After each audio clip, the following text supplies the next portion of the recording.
అల్లు అర్జున్ చిరంజీవి గురించి కానీ mega family గురించి కానీ ఒక్క నెగిటివ్ మాట మాట్లాడాల. పవన్ కళ్యాణ్ గురించి కానీ చిరంజీవి గురించి కానీ రామ్ చరణ్ గురించి కానీ ఎవరి గురించి నెగిటివ్ మాట మాట్లాడాలి.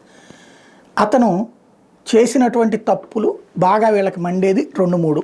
ఒకటి, అప్పట్లో ప్రతిసారి అతను ఏ ప్రోగ్రాంకి వెళ్ళినా పవర్ స్టార్ అంటున్నప్పుడు అతను పవర్ స్టార్ అనేవాడు, మేమందరం మెగా ఫ్యామిలీని అనేవాడు. అయితే ప్రతి మీటింగులో అదే మాట మాట్లాడాలి, ఆయన కాళ్ళ దగ్గర ఉన్న వాళ్ళం మేమని చెప్పాలి అనేటటువంటిది వీళ్ళ ఫీలింగ్.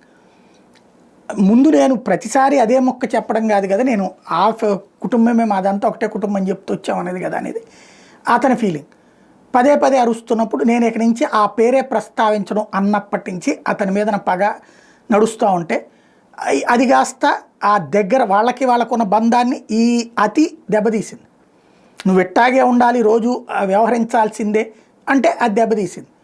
ఫైనల్గా ఏమైంది, తర్వాత మొన్న ఎలక్షన్స్ దగ్గరకు వచ్చేటప్పటికి ఎప్పుడైతే వైఎస్ఆర్ కాంగ్రెస్ పార్టీకి సంబంధించినటువంటి శిల్పారవిని అభినందించడం, ఆ పరామర్శ లేకపోతే ఆ సంఘీభావం అన్నటువంటి దాంతో ఇక రాజకీయ పరంగా కూడా అతను శత్రువు అనిపించాడు. అతన్ని టార్గెట్ చేస్తూ వచ్చారు. పుష్పాని చెడగొట్టడం కోసం విపరీతమైన ట్రోల్ చేశారు. అట్లయిపోయింది ఇట్లయిపోయిందని. తీరా చూస్తే పుష్ప 2 రికార్డులు అయితే సాధించింది. టికెట్లు చూడట్లేదన్నారు, ఖాళీగా ఉందన్నారు. ఆ తర్వాత ఇప్పుడు 2,000 కోట్ల రూపాయల దాకా వెళ్తే అబ్బే అదంతా ఉత్తుత్తి రికార్డులు అన్నారు. అవన్నీ రాసుకున్న ఓపెన్గా అక్కడ కనబడుతుంటుంది. ఇప్పుడు గేమ్ చేంజర్కి వచ్చేటప్పటికి అంటే పుష్పాని మేము ఫెయిల్ చేసాం అని చెప్దామన్నా అది హిట్ అయింది.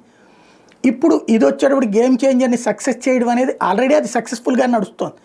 కాకపోతే ఇప్పుడు ఈ సందర్భంగా రెండవ కోణాన్ని తీసుకున్నారు. అంటే గేమ్ చేంజర్ సక్సెస్ఫుల్గా నడుస్తున్న దాంట్లో నెగిటివ్ టాక్ ఎక్కువైంది. ఇటు వైఎస్ఆర్ కాంగ్రెస్ పార్టీకి సంబంధించిన వాళ్ళు టార్గెట్ చేస్తున్నారు. ఈవెన్ ఆ అల్లు ఫ్యాన్స్ కానీ జూనియర్ ఎన్టీఆర్ ఫ్యాన్స్ కానీ వీళ్ళు కూడా టార్గెట్ చేస్తున్నారు అంటే వీళ్ళ కోపం.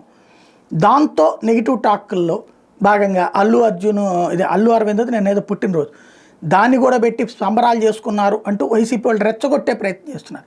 ఆ రెచ్చగొట్టే ట్రాప్లో పడేసి అల్లు అర్జున్ గురించి తీవ్ర వ్యాఖ్యలు విమర్శలు ఇప్పుడు కూడా చేస్తున్నారు. ప్రాక్టికల్గా ఒక సినిమాని హిట్ చేయడం అనేటటువంటిది అభిమాని చేతిలో ఉండదు. హిట్ అయ్యే సినిమాని చూడటం అభిమాని చేతిలో ఉంటుంది. ఒక సినిమాని ఫ్లాప్ చేయడం అభిమాని చేతిలో ఉండదు. ఫ్లాప్ అనేటటువంటిది ఎవడి వల్ల కాదు. సినిమా బాగుంటే ఎవడైనా చూస్తాడు, బాగోపోతే ఎవడు చూడు. ప్రస్తుతం గేమ్ చేంజర్ని చూసే వాళ్ళని చెడగొట్టేటటువంటి ప్రయత్నం జరుగుతున్నటువంటి వేళ మళ్ళీ దాన్ని అల్లు అర్జున్ వైపుకి తీసుకెళ్ళి ఇంకొక శత్రువుని సృష్టించాల్సిన అవసరం లేదు. సక్సెస్ అయింది, సంతోషం. అవ్వలేదు అనేటటువంటి వాళ్ళకి అదే తరహా ఇదిగో మాకు నచ్చింది, మాకు ఈ పాయింట్ నచ్చింది. ఇప్పుడు చక్కటి పాయింట్లు చెప్తున్నారు. అందులో కలెక్టర్ పోర్షన్ నచ్చింది, ఈసీ పోర్షన్ నచ్చింది, లేకపోతే సామాన్యుడి పోర్షన్ నచ్చింది, ఐఏఎస్ పోర్షన్ నచ్చింది, ఇట్లాగ చెప్తున్నారు కదా. అట్లాగా దాంట్లోనూ పాజిటివ్ పాయింట్స్ని ప్రొజెక్ట్ చేసుకుంటూ వెళ్తే సక్సెస్ కంటిన్యూ అవుతుంది.